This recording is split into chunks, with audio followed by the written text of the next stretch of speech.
Welcome back to the Blues Brothers podcast, the podcast in where we share the challenges, insights, and triumphs of scaling seven-figure e-com brands to eight figures and beyond, and building the remarkable teams behind them. In this episode, we'll be talking about building the remarkable teams behind them because we're joined with Kasim Aslam. If you don't know him, he has built arguably the largest independent Google Ads agency in the world. Would that be correct? Dude, somebody's going to have to correct me on it if I'm wrong. So I don't know of another one that's bigger. So, yeah, I'm taking that trophy for as long as it's not ripped away from me. Fair enough. Self-appointed. What we wanted to talk about was what it takes to build a world-class service. So, Solate's known as a leader in Google Ads. And in fact, to provide even more context here, I learned all of my Google Ads knowledge off of Solate in the early days. I was watching every single video on that YouTube channel. I was watching your lives with John every single week. I was sitting there. I was never dropping comments. So you never responded to me, but I was there. And that's really how we kicked the agency off. And most of our starting clients were just Google Ads, purely. So if you looked into any of our campaigns in the early days, it was just Solate structures, Solate tactics, everything was there. Given that you were a leader and still are a leader in Google Ads, and you arguably have leading client retention as well, was the intention always to build a leading ads agency that would be recognized around the world? How did it start? I'm going to struggle with how far back to go.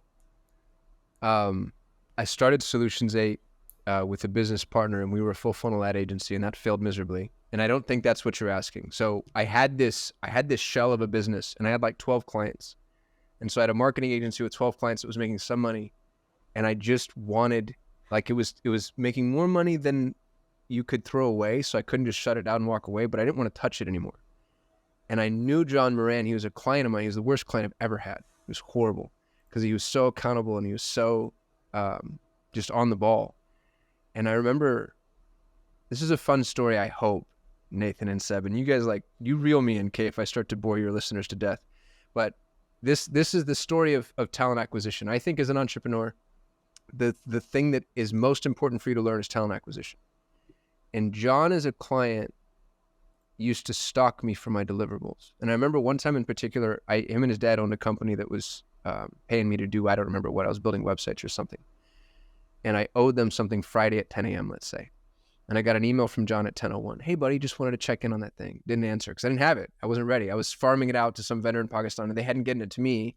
So I didn't have it to give it to him. So I just ignored the email. And then I got a text message, 10:02. And then I got a phone call, 10:03. And then, like, that was to my cell. And then my office line, 10:04. And I'm just, like, ignoring this fool because I'm like, dude, I don't have the freaking, like, leave me alone.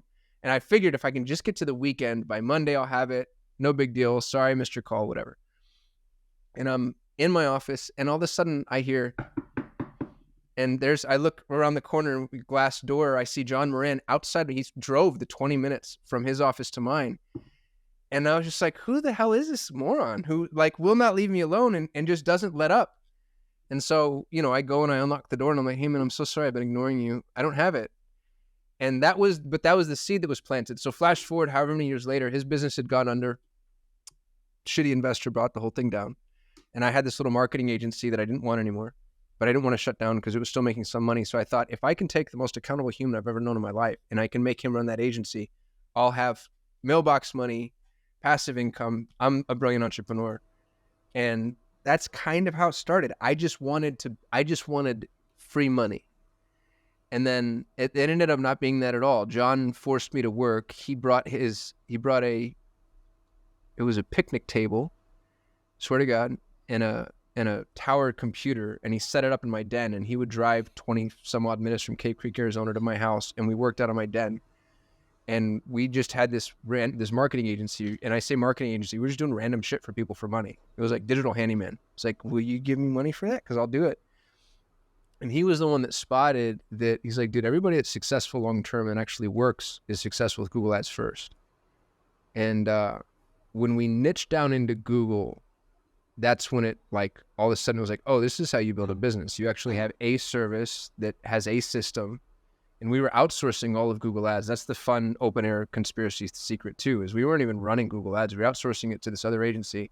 Then they ended up really trying to screw us over. But they were awesome at what they did in the beginning, and we were really good friends with them until they just tried to screw us over. A story that they will contend, by the way. So there's two sides to every story, and I'm sure they have their own. Theirs is wrong. But that was one of the biggest blessings to me from an entrepreneurial perspective, is we weren't doing fulfillment. And this is me lobbing a grenade at you, Nathan. And I'll use that metaphor aptly given your coffee cup. For those listening, Nathan and Seb have matching grenade coffee cups. It's awesome. I think that in-house fulfillment is actually a flawed model, especially for professional services. And I'll use the word flawed loosely, because you have to do the job, and when you do it in-house, your margins are much, much, much better. But from an entrepreneurial perspective, it puts you in the mindset of having to do instead of having to have done. And I think having to have done is systems thinking. Having to do is artisan thinking. And artisan thinking won't get you a scalable business. And so if you can do without moving into the realm of the artisan, good on you. Brilliant. Fantastic. It's awesome. Few people can do that. And given the topic of this episode, I'll say that if you really want, because that's what you need it to scale. If you want something that scales, you have to approach it from a systems perspective. And what sucks about approaching anything from a systems perspective is the quality ratchets down, not up. Right? Like, it's the artisan that's better. Like, if you could hire John Moran at $2,500 an hour, you're going to get better Google Ads management than if you hired the agency. It's a fact. But you don't want to pay $2,500 an hour. And so this system that was built on the back of John's intellect is probably 80% of what John is, right? Generally speaking, roughly. And maybe it's a fraction of what John is, but it's as much John as we could get in a bottle. But that's what allowed us to scale to the size that we were. And John being able to learn from the agency that we were outsourcing to, that put him in a position to really learning from the top down instead of the bottom up is an interesting approach. It doesn't always work, but it worked really well for him. And I think that can work really well from agencies too. As a matter of fact, Nathan, you said at the beginning of this episode, that's more or less how you learn too. Yeah. Like, learning from the ground up, you have to choose where to stand, and it becomes very context dependent. Learning from top down, meaning learning from somebody who's already done it, they teach you where to stand and where to look. And sometimes that means you have some blind spots, but it just accelerates the process massively. So, if you're new and you're listening to this, don't reinvent the wheel. Go find somebody who did it and either learn from them, steal from them, hire them, whatever. And think systems, not artisan, which means you're not going to be the best. You're going to be the best that scales. And those are two very different things. And you actually have to be willing to make some compromises if that's what you want to do. Some people are like, hey, I want to be the best. And I'm going to be the best, within the small confines. Apple's a really phenomenal example of that. Apple's the best of the best of the best of the best. Apple really doesn't scale if you look at their model. Android still has the largest market share by 20x or some shit, right? Like Apple, interestingly, is still kind of a niche luxury product. They scaled the most an artisan product can scale, but they lost the game of scale if you compare them to all their competitors. So, you can still grow an artisan business, but it's just like this, it's just this balance of risks. I don't know if that was a good answer. I hope y'all have a good editor. You just need to chop up like everything I say. That was great. When it comes to, so let's drill down into what it means about building a systems-led business. I mean, Solutions 8, let me know if I'm wrong here, but it is a systems-driven business, but you've achieved a certain level of scale whilst maintaining service quality. So when it comes to the components that allow you to go from artisan to systems thinking and approach, what are those buckets? You mentioned like talent acquisition at the very beginning was the most important bucket, perhaps. What are the different buckets or sort of the rank ordered priority? What a phenomenal question that is. So I think there's a couple of approaches that we can take there. And there's two paradigms to assume. The first paradigm is yours. You as the business owner, which would be the funnel paradigm. like you have your customer acquisition, you have your customer service, you have your customer retention. So those are buckets. And customer acquisition would be marketing and sales. And you need to be able to scale those. And that's business owners usually get good at that first if they're scaling a business. If you get to $1 million gross or more, you've been able to scale that to some degree. And then within the customer acquisition, you would have like onboarding, intake, startup, and then customer retention is customer service. And business owners begin to pay less and less attention as you go down the funnel. It tapers. And then you could even have like reactivation and ascension if you want to have that conversation. So that's paradigm number one. Paradigm number two is customer journey, which is also the process. I prefer to look at process mapping from paradigm number two. How does this interact with my customer from when they become aware of the problem, aware of the solution, aware of me, engage with me, hire me, use me? Each one of those becomes its own little airlock, which needs its own little system. And the way to think about this is chutes and ladders. So everybody likes to think of automation as an assembly line. And that's a garbage way to think about automation because it will always break all the time, 100% of the time, no matter what, without question. Like you can't have, because if it starts from A and goes to B and goes to C and goes to D, like you're always going to have a break. Instead, the way to think about it, have you ever played chutes and ladders when you were a kid? You know what I'm talking about? Like you have, There's tiers, right? There's tier 1, tier 2, tier 3, tier 4, tier 5. And you can drop from tier 1 to tier 2 in 500 ways. So from awareness, for instance, they're aware of the problem, where they can drop from awareness of the problem to awareness of the solution by listening to this podcast, watching this YouTube video, reading this blog, getting this newsletter, seeing me speak, et cetera, et cetera, et cetera, et cetera, et cetera. And so by building automation that allows for multivariant entries and exits, you create something that's far more dynamic and to be honest with you, kind of organic and can survive. It's anti-fragile. Doesn't just survive change, it actually thrives in change. Because if something changes, you create one more chute or one more ladder. And so as you build your business, allowing people to move between tiers becomes a multifaceted kind of web. And what's nice about that is you're putting yourself in a position where the growth of the business is the scale of the business. Does that make sense? So like, if you add another service line, for instance, your customer onboarding just changed a little bit. And so you have a new onboarding flow, but the onboarding flow matches the first onboarding flow. It's just with that service line. So you get to replicate the successes with each of the chutes and each of the ladder. I really like this chutes and ladder analogy. I came up with that on the fly, but that's what it is. It's not an assembly line. It's chutes and ladders and all these little, tendrils. And as long as, okay, I dropped them from tier 1 to tier 2, good, I did my job.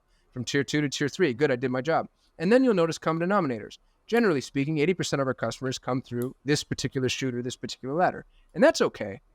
You can view that as your assembly line, but you don't get myopic in scope. Because the minute you're myopic in scope, you have a single point of failure between every tier. I liked it. I thought that was good.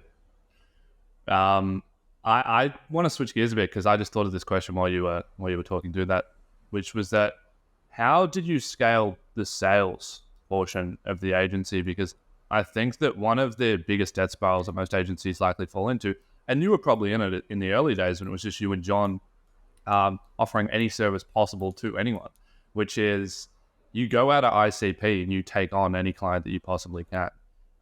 But not being able to identify your ICP and then niche into that ends up resulting in your churn going through the roof because you can't deliver to particular clients. And so a lot of agencies, I think, get into this position where revenue drops by 10 to 20%. And as a service-based business, it's fixed costs and it's revenue. So if your revenue drops, your profit's gone, like overnight, unless you cut OpEx. And so to fix that, we go, all right, let's just start. We got all these leads coming in. Let's just start taking all of them. Let's not turn anyone back. It doesn't matter about ICP anymore. And then churn goes through the roof, employee satisfaction drops, and then the entire agency starts to slowly crumble away. How did you fight that? as you were scaling? Everybody that's listening needs to just rewind what Nathan just said. Like, bro, you got to clip that. That is the best little Instagram reel that will exist on the agency problem. That was so perfectly encapsulated and articulated. I loved it. Because that is the hamster wheel of the agency, is exactly what you just outlined. And it's one of the things that's actually, I think, fought by A, niching down, and then B, controlling your margins. So margin control is critically important with agencies. According to HubSpot, and I don't know how accurate these statistics are, because I think HubSpot's full of shit, by the way. I don't like them at all. But they've got way more data than anybody else has. According to HubSpot, the high water mark for agency margins is 15%, 15%. And that's where exactly what you just said becomes a big problem, right? Because if I lose one client, boom, like there go my margins, or most of them anyway. And now I'm not profitable. And now I have to go sell my soul and take on clients I shouldn't be taking on. I was at 40% margins. So I could lose 1, 2, 3, 4. You know, like we could afford to lose clients, number one. So margin control, and margin control increases with niching down. Because when you've niched down, you're more specific. You know who to hire. You know what customer to go after. You know where the margin exists. You know how the service is provided. You know the little hinge that swings the big door. Now, this is really an interesting conversation because I've been corrected by the market recently. We got nailed for being niche. So it's a balance of risks, right? If you put all your eggs in a basket and somebody pokes a hole in that basket, somebody like Google, then the advice I'm giving could be bad advice. So it's this interesting balance. But because we niched down, and I went international with my labor, and that's a piece of advice that I'd give every agency for the rest of my life. And I can shamelessly plug myself here too. I own a recruiting agency called Pareto Talent that will help find and place international labor. So if you need help with this, come give me money because I'm really good at it. But you don't need to give me money because you can do this yourself. If you're in an emerged nation, I'm trying to use PC terms, it's really hard to justify paying some of the rates that you'd have to pay in order to hire domestically. And you can tell me what you want to tell me about, like, oh, you're stealing jobs from people and whatever. It's like, all right, maybe that's true, maybe it's not, but you're fighting a game that's hard to win. If you go to Latin America, Asia, Eastern Europe, North Africa, you get people for a fraction of the cost, and they're amazing. And then you get 40% margins like I had. And now when I lose a client, I don't really have to worry. And the other piece of that, I think, for business owners is and I've talked to you guys about this a lot because we've been buddies, is just get real good at the game of money. I see a lot of young agency owners use the agency as a lifestyle mechanism. And, you know, on the agency and their vacation, you know, they have like team meetings at San Diego beach houses, and they just do some things that I'm like, yeah, that's fun. It's a ton of fun.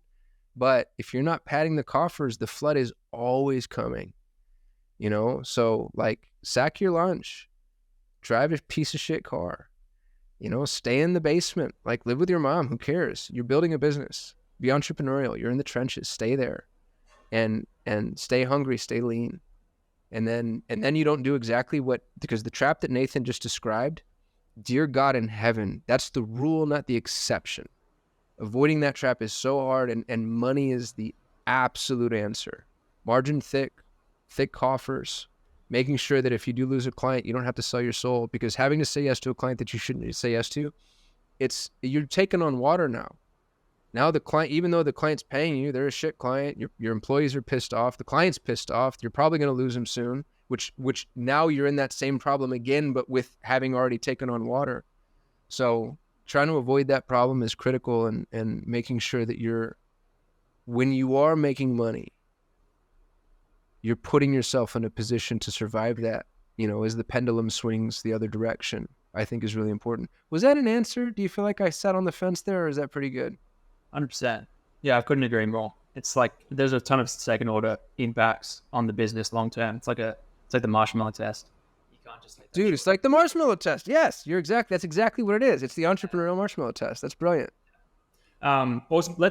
That's more on the sales front. If possible, can we wind back to the training piece? So obviously you had this brilliance of John, that you were, I imagine, operationalizing John in the way that the business could. grow, you bring people on board. Now it's not just John and yourself running service delivery. How do you scale the knowledge center that is the two of you to a larger team, to a, you know, multi-hundred client portfolio? You know, the truth is we never really got great at this. We ended up having a weekly meeting called John Brain Transfer. And the whole idea was teach everybody everything that's in John's head. And it was a required meeting. And we ended up in a, you know, there's a paradox to having somebody like John, which is you have the best in the world. And so lucky me, right? Like I get to say like, all right, I built the best Google Ads agency in the world. But I could also say like, the good Lord blessed me with this unicorn of a business partner, and I did nothing except like ride his coattails to the moon and then beyond. So, you know, and there's a ton of truth to that. Like this could just be, I was just right guy. I was the guy that was in the dorm room when they launched Instagram and got equity because I was getting high with him at the time. You know, like in some ways that's how that feels. The problem with partnering with somebody like John is he really is just too freaking smart, and it's inaccessibly smart. And so it's hard to bottle. And he makes it hard too, by the way. I'd say that if you were on this call, like there's, you know, like there's an ego to the intellect that just won't let him, you know, he doesn't like rules. Like if this, then that, except when. He's like, well, it depends. That's his favorite word. It depends. Depends. So we ran John Brain Transfer, and everybody, it was a mandatory meeting. If you didn't show up, you were fired. And cameras on, you had to pay attention, you had to have questions. And even then, people just knew, well, I can just ask John when the time comes. And that really started to piss me off. Because I'm like, you could learn, you know, you could solve the problem of problems, which is figure this out for yourself. Or you could solve the problem and just go ask my golden goose, who, by the way, is already overwhelmed with questions. And we ended up selling the agency before we really solved that problem. But on a longer time scale, I think what I would do and what we started to do is invest in more strategists. And these are people that are actually coming from our YouTube channel. So I've got some people on staff that were like John Juniors. You know, Glenn Wilson's a good example of this. Glenn was just called he's the new John Moran. One of our You versus Google members said that. And in terms of talent acquisition, you need to find people that are willing to invest in their own education and pay attention. And this is the type of thing that doesn't scale. And all the people that just want to be on the assembly line, get rid of them. You know, get rid of them. Because the thing about processes is they'll do 95% of the work. The remaining 5% of the work, and this is going to get more and more true with AI, by the way. AI isn't going to make people less important. It's going to make them more important. Processes, AI, systems automation, all that shit will do 95% of the work. But the remaining 5% of the work is so critical. And if you've got an employee that wants to look at a manual to figure out what to do, they're not any better than just having the process. Like, what are you? You're worthless to me. You are worthless. So you have to have a staff member that's willing to kind of replicate themselves into whoever your wizard, you know, you guys obviously have. So if I could go back and do it all over again, man, I would have just cut those people. And I'm saying that knowing that they might be listening. Like there's some folks that just shouldn't have had jobs. If you keep asking the same question over and over again, that's a cardinal sin. You're out. You're done. It's over. Goodbye forever.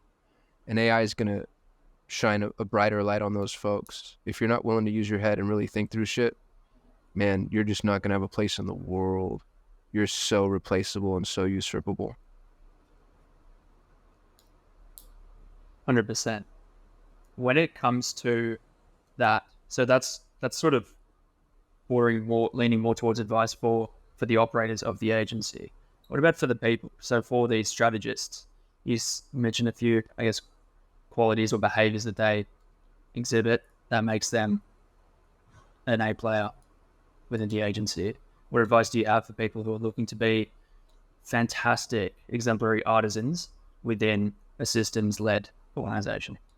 Yeah, what a fun question this is. This is maybe my favorite topic of discussion right now because I just launched the staffing agency. And so it's called Pareto Talent. Pareto refers to the Pareto distribution, which is 20% of your activities yield 80% of your results. And that's the question. What's the 20% that gives the 20%? And that's the question that peak performers should be asking.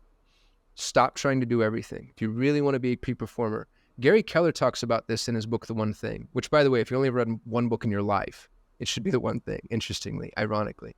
And the fun paradox of one thing thinking is you actually let balls drop. You let little fires burn. You let shit not happen. You're just like, I'm just not going to that meeting. I'm just not replying to that email. I'm not doing that because it's not the little hinge that swings the big door. It's not a leverageable task. And, it's so uncomfortable for peak performers to do. But the ones that do it and do it well, they just get better and better and better and better at doing the things that really matter. John's like that. In some instances, but I'll tell you, John will hop on calls he shouldn't be on. He'll respond to Slack messages he shouldn't respond to.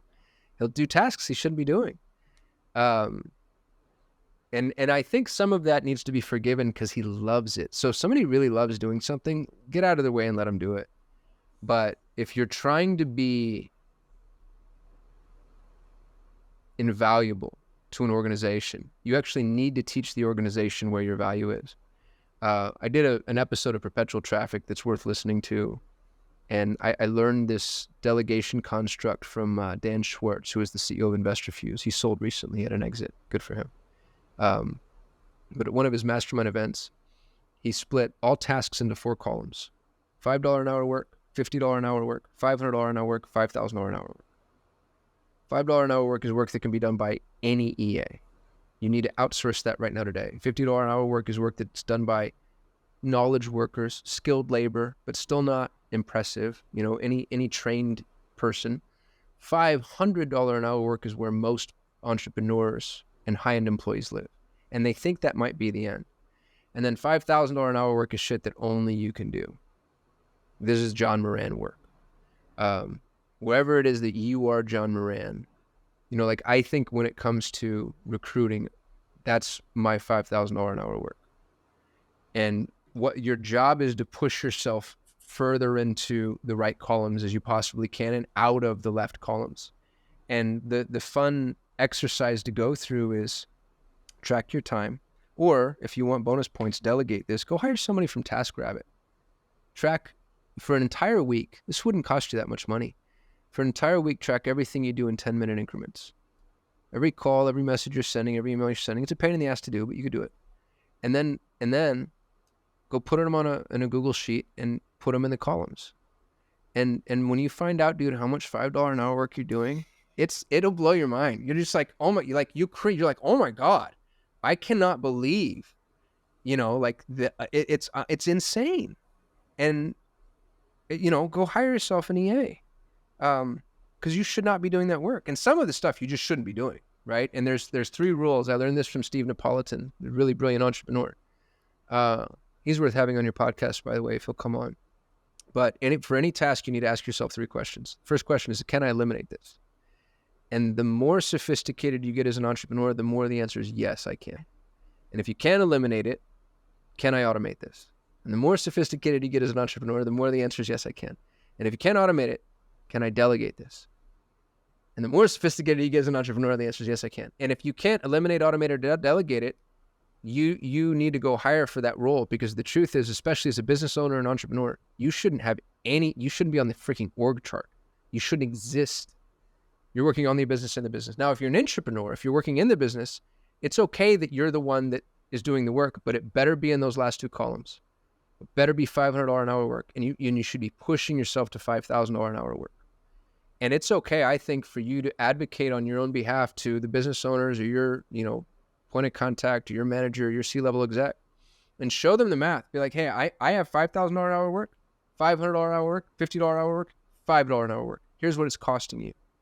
Because if I'm paying, if you're an upper echelon employee, you should be close to 6 figures or well into the 6 figures. Why are you doing $5 an hour work if I'm paying you $50 an hour? That doesn't make any damn sense. And you should be monetizing at least 3x. So your time costs me $150 if I'm paying you $50, right? Especially with like OpEx, overhead, all that shit. So push yourself into those further columns. focus on the Pareto distribution, and then just be proactive. Proactivity is, I think, the most valuable trait in an employee. How was that for an answer? It's excellent advice. Did I bore you guys? Not yet? Not at all. I'm just Alright. listening intently. Will you let me know? I want to run you through a framework that me and Seb built. We did a podcast on it 3-4 weeks ago. And I want you to either rip it apart and tell me how I'm wrong, or I want you to add to it. So in terms of scaling the agency and how we view the agency model, we see there being 2 levers of value and then 3 constraints of scaling. The 2 levers of value being internal systems and then people. And more importantly on people, it's the systems that hold the people accountable. So almost the people as well becomes accountability and systems within it. And then the 3 constraints on scaling is, number 1, the erosion of core competency of the founding agency's golden touch. Number 2 is employee churn. And then number 3 is client churn. Is there anything you'd add? I'd add to, so I've always said that agencies can only sell 3 things: people, processes, and programs. And you have 2 of the 3. The third is the least accessible, but one of the most important for your valuation. So as for an agency, as you're building yourself out, dude, if I had any IP, if I had any custom proprietary in-house SaaS product at all, it would have taken my valuation at exit from a 6x to an 8x right out of the gate. So when you're building all this shit, if you can just like go hire somebody to build a quick little script to automate some of it, and then say you have your own custom proprietary SaaS product, these Goldman Sachs morons that do these business valuations for the M&A groups, they don't know. You know, they have, how do they know, right? Like, because it's all black box to them. So people, processes, programs. And I realize this, programs and processes feel the same, but they're not, right? Like the process is the written if this, then that, except when, and the program is that implemented in an automated way, proprietary to you. Now, a lot of those programs, like we all pay for whatever it is, Kissmetrics or SEMrush or all that, but all that shit's already heavily commoditized. So that's on the, what would we say? It's on the left side of the fulcrum. The right side of the fulcrum was erosion, which is going to happen naturally as you scale, because the more people you add, the more it's the lowest common denominator problem. You're as intelligent as the average, the highest aggregated average. And the odds of that number going up are very slim.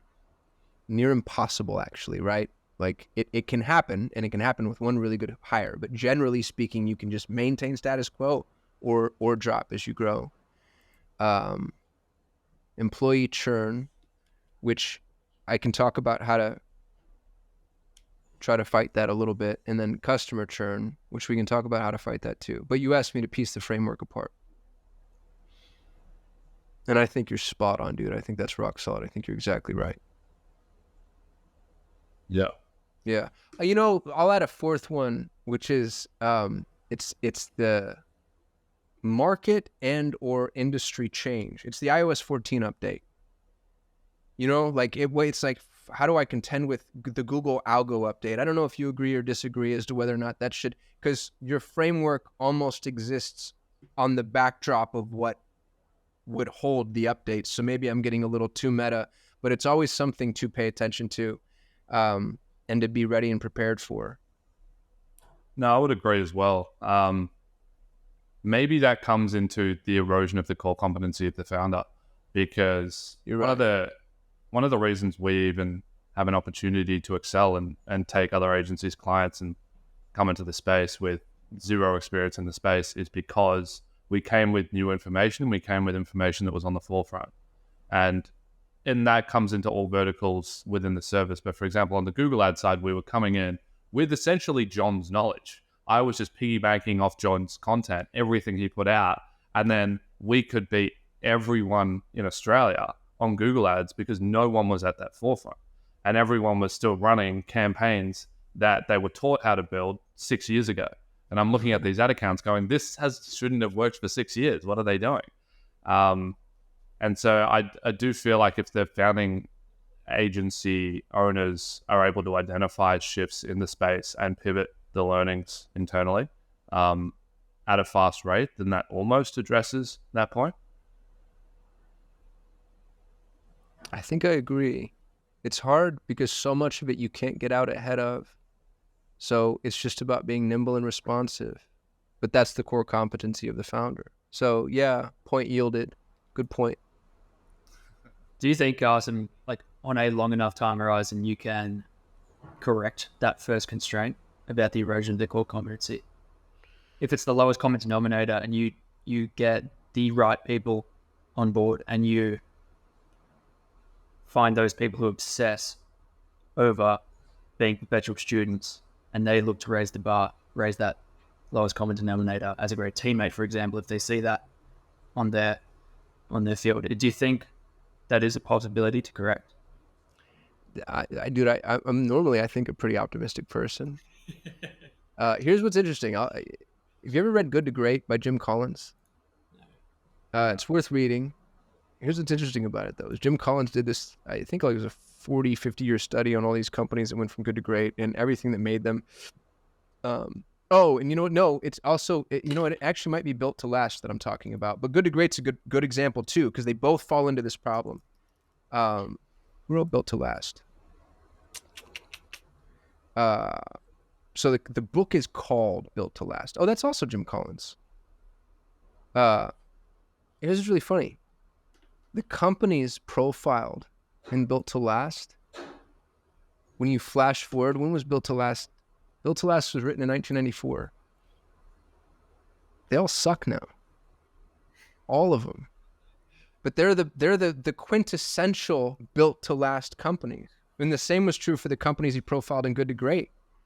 So like even the archetypes on a long enough time horizon, it's entropy. It's built into the system. So if you don't grow and scale, you're going to die because growth is the only other option is death, right? Like more or less we agree with that. But if you grow and scale, growth ends up being it's like a star. You end up collapsing under your own weight because at a certain point you grow too big to be great. So I think that on a long enough time horizon, you're always, am I allowed to curse here? You're always fucked. Like on a long enough time horizon, there's always going to be the algo change, the key employee loss, the key customer loss, the something that like causes, I don't want to say irreparable damage, but just that fracture that keeps you from, now dude, look at Microsoft. Microsoft was like, they're untouchable. And then they became a joke. But then they like, invested really heavily in OpenAI and now all of a sudden it's like, wait a minute, I don't know, man. I just, I think things move too fast. And that's why I go all the way back to the flood is always coming. And assume you're going to be wrong and something's going to go wrong. Because I think you can survive. And then I think reinvention's possible. Man, I'm really rambling. I'm rambling through this, but I'm finding my way. Give me a little bit longer, Seb, with this question. I think the founders can survive, but I think the entity, I think that's the key, is you need to be willing to kind of jump ship. So if you're Jean-Luc Picard and you are not willing to get off of the Starship Enterprise, I think you're going to die on a long enough time horizon. I think it's the Starship that ends up needing to be sacrificed. But if you're willing to jump and then create a new Starship, if you don't mind my super nerdy, very old analogy, I think you could do that, for generations long. But yeah, I don't think entities are actually built to last. I think they're built to implode, explode. If they don't grow, they implode. If they grow too much, they explode. But those are the only two options. So, and dude, I can't think of a single example in history that's, AT&T, AOL, like, holy shit. I can't think of one, and then you look at the alternatives. It's like, well, what are our long lasting institutions? Disney. But then they're kind of, do you admire Disney? Does anybody, does anybody admire Verizon Wireless? Right? Are they, cutting edge? Even Apple now. Steve Jobs is dead. The wizard's dead. Apple innovates nothing. Google, Meta, Amazon. But then Elon, right? Like, so I think the founders can continue, but I think that entities are always fucked. I don't know if I don't know. That's a strong opinion, loosely held. I'd be welcome to being yelled at on Twitter if somebody disagrees with me there. Yeah, that's really interesting. Yeah, that's something to absorb for the next few weeks.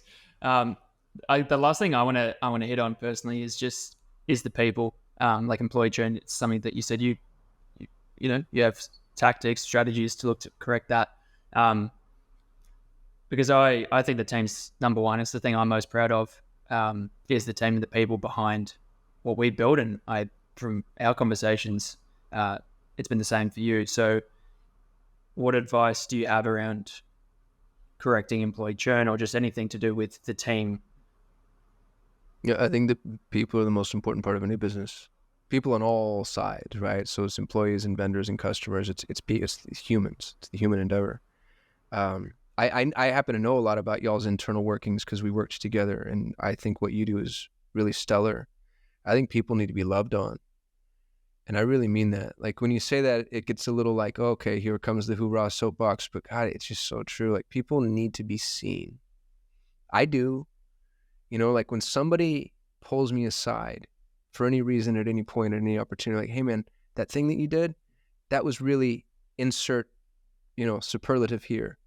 Like, God, does that go a long way with me? And I think all humans are like that. I think people need to be seen. And so you need to build that into the culture, into the fabric of your entire entity. And it's so easy when we're talking about like systems and scale and processes and automation and standard operating procedures. That's so easy to miss. But making sure that you identify peak performers as peak performers and then celebrate them as peak performers, I think is really, really, really critical. Also, one of the big questions I get, and I get this now that we're in staffing more than I've ever gotten it, is how do I retain peak performers? The answer is you don't.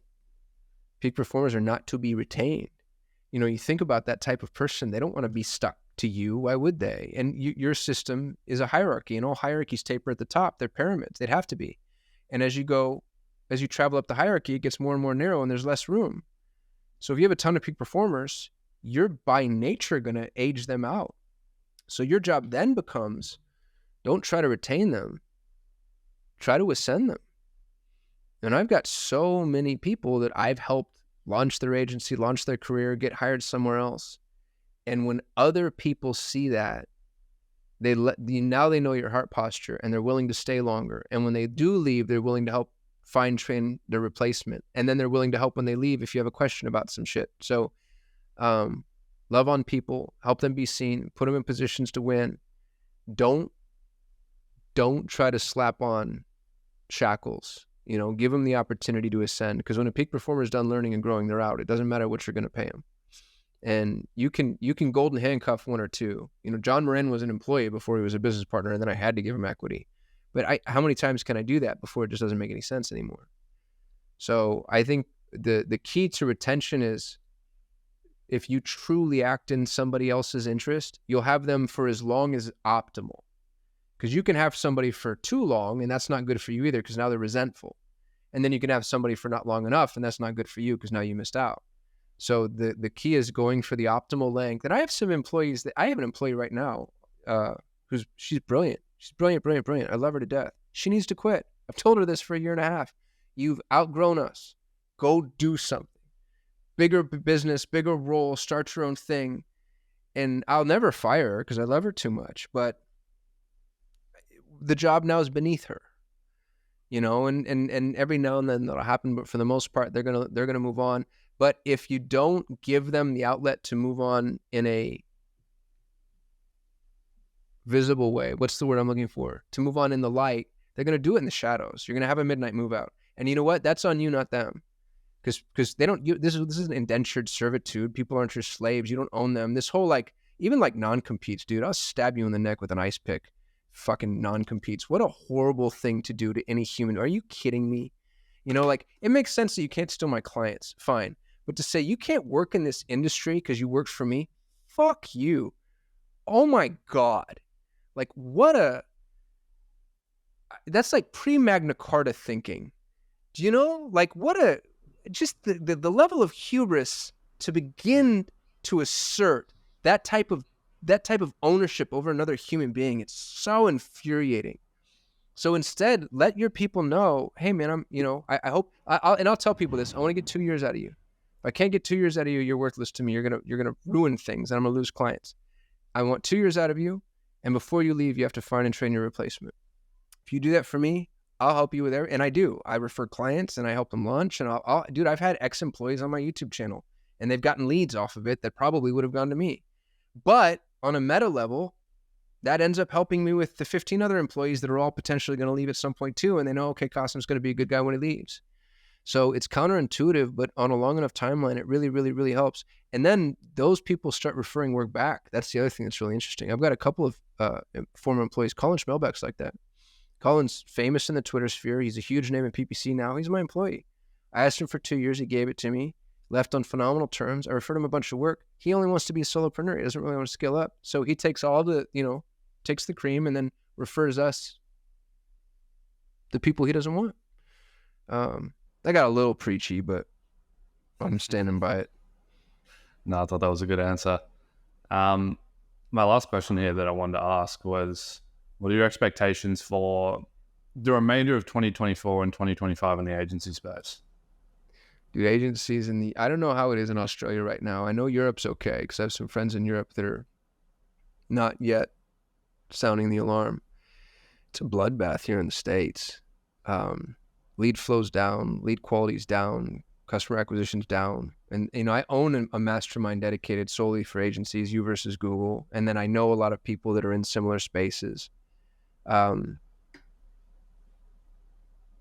It's an interesting environment to be in.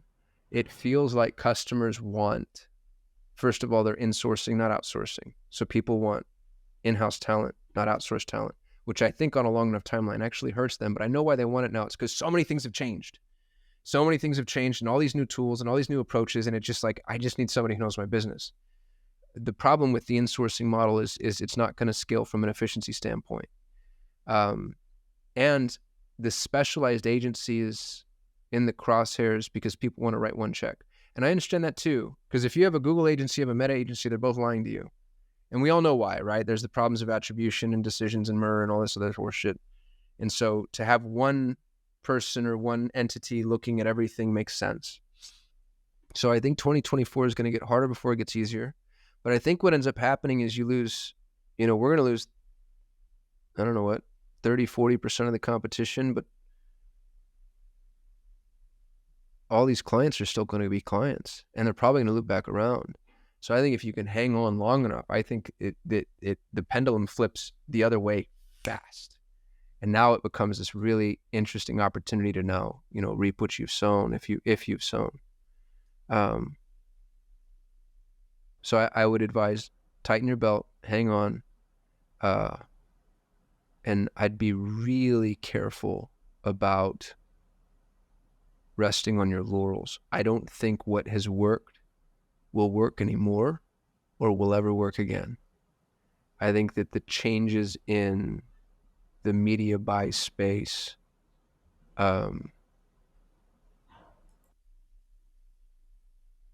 we're in an entirely new ecosystem and all the how-tos are gone, dude. It's nuts. And more will surface.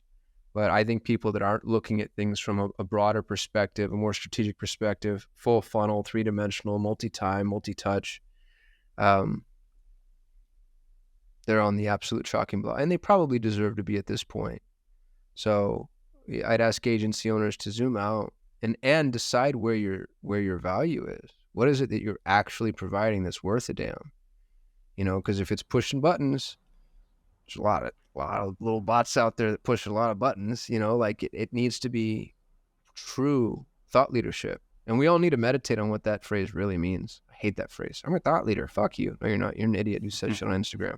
Like really, really lead people with, hey, this is what we're seeing. Here's what we think we should do. What a scary thing to do. You know what I mean?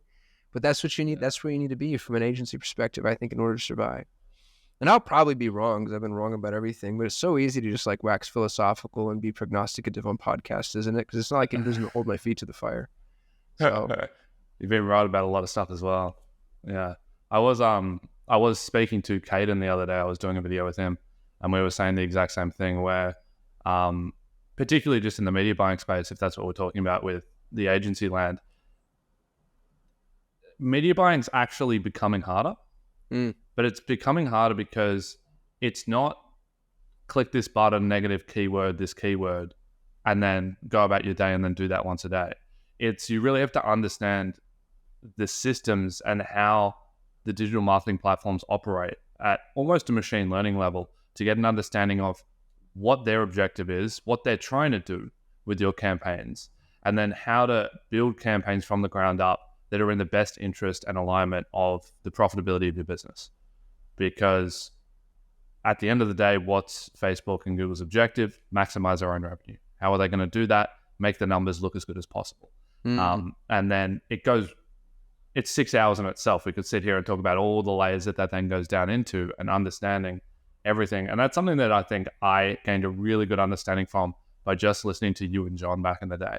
Because you guys were never click this button, do that. It was always very high level theory, philosophical under how all the systems actually operate, and then make the decisions once you understand how the systems work, rather than, just click that button and click that button and hope for the best.